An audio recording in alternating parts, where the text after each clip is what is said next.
Bonjour et bienvenue sur mon Nexus. Aujourd'hui je veux vous parler de ma traduction de Wearable Lantern de Chesco. Il s'agit d'un mode comme à l'habitude avec Chesco, totalement indispensable et qui part d'une idée très simple.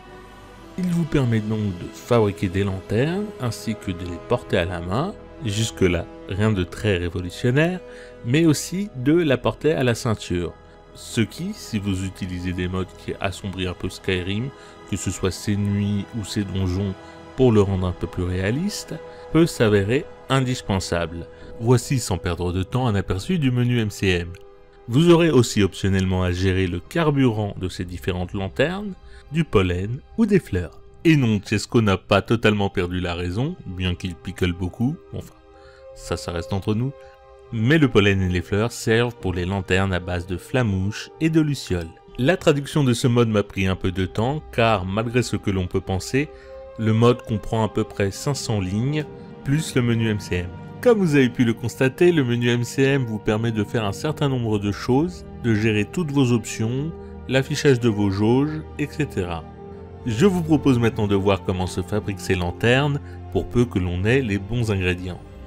Il vous faudra donc aller à la forge, section divers, et fabriquer une lanterne de base afin de pouvoir fabriquer une lanterne de voyage ou une lanterne en papier. A noter que les lanternes utilisant les insectes comme source lumineuse sont en vente chez les différents marchands.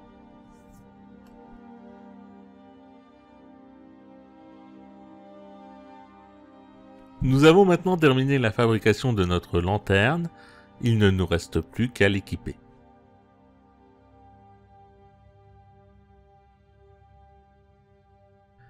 Et voici, je vous laisse imaginer comment cela peut vous être utile dans une cave ou un sombre donjon. Mais attention à ne pas vous faire repérer. Comme vous avez pu le voir dans le menu MCM, vous pouvez donc définir si votre lampe utilise du combustible, si elle s'allume une fois équipée, si vous la tenez à la main, ce qui se passe quand vous sortez votre bouclier, si vous désirez la porter à l'avant ou à l'arrière, et bien d'autres choses. Il ne me reste plus qu'à vous montrer comment s'installe ce mode et vous allez le voir, c'est un des modes les plus compliqués à installer. Cliquez sur le lien dans la description de la vidéo, cliquez sur Download with Manager et activez le mode. Il ne me reste plus qu'à vous souhaiter un très bon jeu. N'hésitez pas à vous abonner à la chaîne ou à partager la vidéo si elle vous a plu. Et je vous dis à très bientôt pour une nouvelle vidéo. À ciao.